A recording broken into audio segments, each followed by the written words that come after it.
اللہ کو ہرگز منظور نہیں ہے مگر یہ کہ وہ اپنے نور کا اتمام فرمائے۔ نظام جیسا آج آپ غور کیجئے، بڑے بڑے فن خواہ موحد موجود ہیں ہمارے ہاں، فن خواہ سمجھتے ہیں اپنے آپ کو کہ معلوم ہوتا ہے شرک ہمارے قریب بھی نہیں آ سکتا۔ اجتماعی سطح پر ہم سب مشرک ہیں، پوری قوم مشرک ہے، مشرکانہ نظام ہے۔ جب تک وَيَكُونَ الدِّينُ كُلُّهُ لِلَّهِ نہیں ہوتا یہ نظام مشرکانہ ہے۔ اس وقت اگرچہ اسلام کی مخالفت میں دو گروہ تھے جو سرگرم تھے، ایک مشرکین عرب جن کے سر خیر تھے مشرکین مکہ، اور دوسرے یہودی۔ چنانچہ یہی بات ہے جو سورہ مائدہ میں فرمائی گئی، لَتَجِدَنَّ أَشَدَّ النَّاسِ عَدَاوَةً لِلَّذِينَ آمَنُوا الْيَهُودَ وَالَّذِينَ أَشْرَكُوا، تم پاؤ گے کہ اہل ایمان سے دشمنی میں شدید ترین تمام انسانوں میں یہودی ہیں اور مشرک ہیں۔ مکے کے مشرک یا جزیرہ نما عرب کے مشرک اس وقت جن کے سر خیر تھے، جن کے لیے قرآن مجید میں سورہ توبہ میں ائمہ کا لفظ آیا ہے، فَقَاتِلُوا أَئِمَّةَ الْكُفْرِ، ایک طرف وہ تھے جو شدید مخالف اور دوسری طرف یہودی، لیکن ان دونوں کی مخالفت کے انداز میں فرق تھا۔ یہ نوٹ کرنا چاہتا ہوں میں آج، اچھی طرح سمجھ لیجیے۔ پہلا فرق یہ تھا کہ مشرکین عرب سامنے سے وار کرتے تھے جمع مردی کے ساتھ، ان کے مقابلے میں ان کی مخالفت میں کمینگی نہیں تھی۔ وہ اپنے باطل معبودوں کے لیے بھی گردن کٹا رہے تھے۔ ابو جہل نے کہا تھا ذرا نیچے سے گردن کاٹنا تاکہ اونچی نظر آئے کہ سردار کی گردن ہے، جب تم کسی چیز پر اس کو اوپر لٹکاؤ گے۔ 70 جانیں انہوں نے پیش کی ہیں بدر میں اپنے دین باطل کے لیے اور اپنے معبودان باطل کے لیے۔ اس کے برعکس یہودیوں کی مخالفت تھی کمینگی والی مخالفت، ان میں مقابلے کی ہمت نہیں تھی، جرأت نہیں تھی۔ لا یقاتلونکم جمیعا، سورہ حشر میں فرمایا کہ یہودی کبھی تم سے مسلمانوں جمع ہو کر جمعیت کی شکل میں ڈٹ کر میدان میں آ کر مقابلہ نہیں کر سکیں گے، الا فی قرى محصنۃ او من وراء جدر، بڑے مضبوط قلعہ بندیوں میں اپنے آپ کو محفوظ کر کے اور فصیلوں کے پیچھے سے، دیواروں کے پیچھے سے، عورتوں کی طریقے سے پتھراؤ کریں گے، اس کے سوا کچھ نہیں کر سکتے۔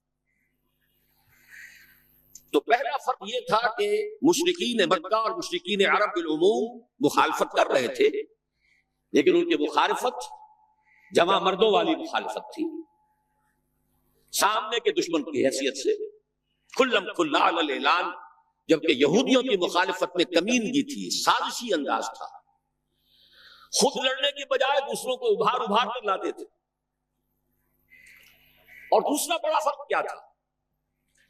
اس پہلے فرق کو تو نمایاں کیا اسی لفظ سے کہ گویا کہ اپنے منہ کی پھونکوں سے بجھانا چاہتے ہیں۔ ابو جہل بھی بجھانا چاہتا ہے اللہ کے نور کو، لیکن اپنے زور بازو کی بنیاد پر۔ اور یہ لوگ کردار کے اعتبار سے اتنے گر چکے ہیں کہ زور بازو کی بنیاد پر نہیں، منہ کی پھونکوں سے بجھانا چاہتے ہیں۔ بہترین تعبیر کی ہے اس کی مولانا ظفر علی خان نے کہ نور خدا ہے کفر کی حرکت میں خندہ زن، پھونکوں سے یہ چراغ بجھایا نہ جائے گا۔ دوسرا فرق یہ تھا کہ اگرچہ مشرکین میں بھی ایسے لوگ تھے جو پہچان چکے تھے کہ محمد اللہ کے رسول ہیں، سچے ہیں، صادق ہیں، لیکن وہ استثنائی معاملات تھے، وہ غافل۔ قرآن مجید میں بار بار ان کے کفر کے لیے توجیہ پیش کی گئی کہ ان کے پاس کوئی رسول آیا ہی نہیں، ان کے لیے رسالت اور نبوت بڑی ایک عجیب سی شے تھی، وہ چیزیں ان کے ذہن سے بالکل خارج ہو چکی تھی۔ لیکن یہود کا معاملہ اس کے برعکس تھا، وہ 100% پہچانتے تھے محمد رسول اللہ صلی اللہ علیہ وسلم، بالخصوص ان کے علماء، یعرفونہ کما یعرفون ابناءہم، پہچانتے ہیں اسے جیسے کہ اپنے بیٹوں کو پہچانتے، علی وجہ البصیرۃ، وہ کسی مغالطے میں نہیں تھے، پوری ڈٹائی کے ساتھ پہچانتے ہوئے۔ آپ کو تو معلوم ہے کہ حضور صلی اللہ علیہ وسلم کی جو نشانیاں ہیں ان کا تو معاملہ بہت آگے کی بات ہے. حضور کے ادنا رفقا کا معاملہ کیا تھا کہ حضرت عمر رضی اللہ تعالیٰ عنہ کے بارے میں پوری ان کی صفات ان کے ہاں موجود تھی، اور عیسائی علماء نے ان کے ساتھ ٹیلی کر کے ہی حضرت عمر کو سامنے کھڑے ہو کے دیکھ کر اور پھر جو ہے یروشلم کا قبضہ لیا تھا کہ ہاں یہ وہی درویش بادشاہ ہے جس کا ذکر موجود ہے ہماری کتابوں میں کہ یروشلم اس کے ہاتھوں فتح ہو گئی. تو یہ دو فقط ذہن میں رکھیے، یریدون لیطفئوا نور اللہ بافواہہم واللہ متم نورہ. دوسری بات جو سوچنے کی ہے اس آیت میں کہ نور اللہ سے مراد کیا ہے؟ اللہ کا نور ایک اعتبار سے ذہن منتقل ہوتا ہے قرآن حکیم کی طرف. نور اصل میں قرآن مجید میں ہدایت کے لیے بھی آتا ہے. تورات کے لیے آیا فیہا ہدی و نور، انجیل کے لیے آیا فیہ ہدی و نور، روشنی ہی سے انسان راستہ دیکھ سکتا ہے. الہدا قرآن حکیم ہدایت کاملہ، اس کے لیے خاص طور پر لفظ آیا ہے. سورہ تغابن میں فرمایا فآمنوا باللہ ورسولہ والنور الذی انزلنا واللہ بما تعملون خبیر. ایک مفہوم تو یہ ممکن ہے قرآن مجید کے اس اصول کے تحت کہ القرآن یفسر بعضہ بعضا، ویسے یہ کہ اس کا عام مفہوم اسلام،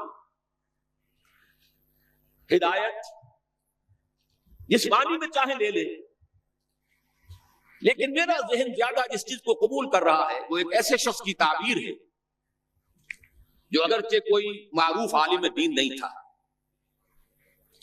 میں نہ عارف نہ مجدد نہ محدث نہ فقیہ، اقبال اپنے بارے میں صاف کہہ رہا ہے، میں نہ عارف نہ مجدد نہ محدث نہ فقیہ.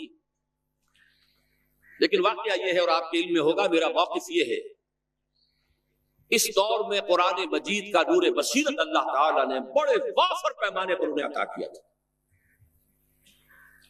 انہوں نے تعبیر کیا ہے اس نور کو نور توحید سے. چنانچہ یہ اتمام کا لفظ اس کے ساتھ واللہ متم نورہ، جواب شکوہ کے شعر میں کہ وقت فرصت ہے کہاں، کام ابھی باقی ہے، نور توحید کا اتمام ابھی باقی ہے. واللہ متم نورہ ویا اللہ الا یتم نورہ. یہ بھی نوٹ کر لیجئے، عربی زبان میں شدید تاکید کرنی ہو تو اس میں فاعل کی شکل میں لایا جاتا ہے. واللہ یتم نورہ بھی ہو سکتا تھا، نہیں واللہ متم نورہ کر کے رہے.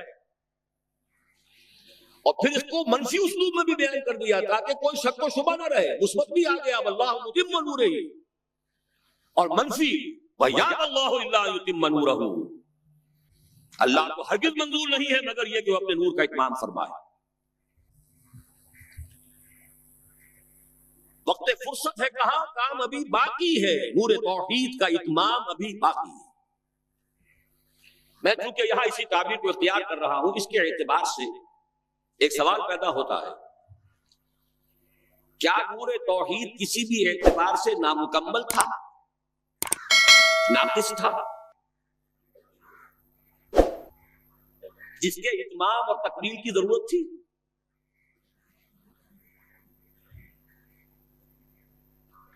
اگر میں اس سوال کا جواب ہاں میں دوں تو آپ سب چونک جائیں گے، لیکن میری وضاحت سن لیجئے. جہاں تک عقیدے کا نور ہے، عقیدے کی توحید ہے، اور انفرادی سطح پر اپنے عمل کی توحید ہے. توحید کے دو حصے سمجھ لیجئے، ایک توحید ہے عقیدے کی توحید، اللہ کو ایک ماننا، ایک جاننا، اس کی صفات میں، اس کی ذات میں کسی کو اس کا ساتھی، ہمسر، برابر، ہم اللہ، کفر، ند، ضد نہ سمجھ. ایک عمل کی توحید ہے کہ ایک ہی اللہ کے مطیع فرمان ہو جانا، ہما تن، ہما وقت، ہما وجوہ، مخلصین لہ الدین، یہ عملی توحید. تو عقیدے کی توحید اور انفرادی سطح پر عمل کی توحید ہر دور میں مکمل رہی. حضرت آدم کی بھی مکمل تھی، حضرت نوح کی بھی مکمل تھی، تمام انبیاء کرام کی مکمل تھی. نہ ان کی عقیدے کی توحید میں کوئی کسر ہو سکتی تھی، نہ انفرادی سطح پر عمل کی توحید. لیکن ایک توحید ہے اجتماعی سطح پر عمل کی توحید. نظام زندگی کا اللہ کے حکم کے تابع ہو جانا، یہ ابھی مکمل ہونا تھا، اس کی تکمیل ہونی تھی۔ افراد موحد تھے اپنی زندگیوں میں بھی، اپنے عقیدے میں بھی۔ نظام جیسا آج آپ غور کیجئے، بڑے بڑے فن خواہ موحد موجود ہیں ہمارے ہاں، فن خواہ سمجھتے ہیں اپنے آپ کو کہ معلوم ہوتا ہے شرک ہمارے قریب بھی نہیں آ سکتا۔ اجتماعی سطح پر ہم سب مشرک ہیں، پوری قوم مشرک ہے، مشرکانہ نظام ہے۔ جب تک وَيَكُونَ الدِّينُ كُلُّهُ لِلَّهِ نہیں ہوتا، یہ نظام مشرکانہ ہے، قانون اللہ کا نہیں ہے۔ آپ کی عدالتوں میں اللہ کے حکم کی کوئی حیثیت نہیں، آپ کی منڈیوں میں اور بازاروں میں اللہ کا حکم نہیں چلتا ہے۔ معلوم یہ ہوا کہ ایک ہے اجتماعی توحید۔ کچھ مواقع ضرور آئے ہیں تاریخ انسانی میں جب کہ اجتماعی توحید بھی ہوئی، حکومت قائم ہوئی حضرت داؤد کی اور حضرت سلیمان کی، وہ اجتماعی توحید کی تھی۔ لیکن ایک بات نوٹ کر لیجئے گا، یہ میرا اصل میں کل کی تقریر کا موضوع ہے، یہ کام تاریخ انسانی میں صرف ایک مرتبہ ہوا ہے کہ ایک فرد واحد اپنی دعوت کا آغاز کرے اور تمام مراحل سے گزار کر اپنی اس دعوت اور تحریک کو اور توحید کامل تک معاشرے کو پہنچا دے۔ یہ اس سے پہلے کبھی نہیں ہوا۔ حضرت داؤد کو تو راہ چلتے حکومت مل گئی تھی، جنگ تو ہو رہی تھی حضرت طالوت اور جالوت کی، وہ تو ایک گڈریا اپنا گوپیا لے کر آ گیا ہے وقت پر اتفاقاً، اور اس گوپیے کی جو پتھر تھا وہ جالوت کے آنکھوں کے اس کی زرہ میں جو سوراخ تھا اس میں سے ہو کر اس کے بھیجے میں گزر گیا، مارا گیا، حکومت مل گئی۔ کیا حضرت داؤد ایک گاڑی کی حیثیت سے سامنے آئے تھے؟ کیا انہوں نے اپنی کوئی جماعت بنائی تھی؟ کیا وہ مراحل سے گزرے تھے؟ نہیں، صرف ایک مرتبہ ہوا ہے تاریخ انسانی میں، اور وہ محمد رسول اللہ صلی اللہ علیہ وسلم۔ فرد واحد سے بات شروع کر کے یہ جو آتا ہے خطبات جمعہ میں آپ سنتے وحد اللہ، توحید باب تفصیل سے، اور اپنی توحید کو خالص کرو اور خالص کرو اور خالص کرو اور خالص کرو، شرک سے اسے ہر اعتبار سے پاک، تو پوری زندگی کا لائف لانگ ایفرٹ ہے۔ آخری امتحان توحید کا جو لیا ہے ابراہیم کا، ابراہیم کے رب نے، دیکھیں اس بوڑھے کے دل میں کہیں اپنے بیٹے کی، اکلوتے بیٹے کی محبت تو ہم سے زیادہ نہیں ہو گئی۔ کیسے کیسے امتحانات سے گزر چکا وہ بوڑھا، کیسے کیسے امتحانات، لیکن آخری امتحان دعائیں مانگ مانگ کر بیٹا لیا تھا۔ فلما بلغ معه السعي، اور جب اب ذرا ہاتھ بٹانے کے قابل ہوا، کہیں اس کی محبت ہماری محبت سے زائد تو نہیں ہو گئی۔ انی ارا فی المنام انی اذبحک فانظر ماذا تری، اس لیے جو آتا ہے قرآن مجید میں بار بار حضرت ابراہیم کے لیے آخری سند کے الفاظ آتے ہیں وما کان من المشرکین، شرک کے ہر شائبے سے پاک۔ تو یہ توحید عملی اجتماعی سطح پر ہونی باقی تھی۔ اس کا تعلق ہے اگلی آیت سے، یہ کب ہوگی؟ هو الذی ارسل رسولہ بالہدی ودین الحق لیظہرہ علی الدین کلہ ولو کرہ المشرکون۔ اللہ نے اپنے ان آخری رسول کو محمد صلی اللہ علیہ وسلم کو تو بھیجا ہی ہے الہدا، وہ دین حق اور الہدا اور دین حق دے کر تاکہ غالب کریں۔ جب تک دین غالب نہیں توحید ناقص ہے۔ عقیدے کی توحید ہو سکتا ہے کہ ہو، انفرادی سطح پر بھی ہو سکتا ہے، ایک آدمی جہاں جہاں بھی اللہ کا حکم مان سکتا ہو مان رہا، لیکن آخر وہ کسی قوم کا فرد ہے، کسی ریاست کا شہری ہے، کسی خاندان کا فرد ہے، چہار طرف سے جکڑا ہوا ہے رشتوں میں اور تعلقات میں۔ اس کی زندگی کے کتنے گوشے ہیں کہ جن کو ابھی وہ مشرکانہ نظام اپنی گرفت میں لیے ہوئے۔ یہ در حقیقت اسی وقت ہوگا جبکہ اللہ کا دین غالب ہو جائے۔ هو الذی ارسل رسولہ بالہدی ودین الحق لیظہرہ علی الدین کلہ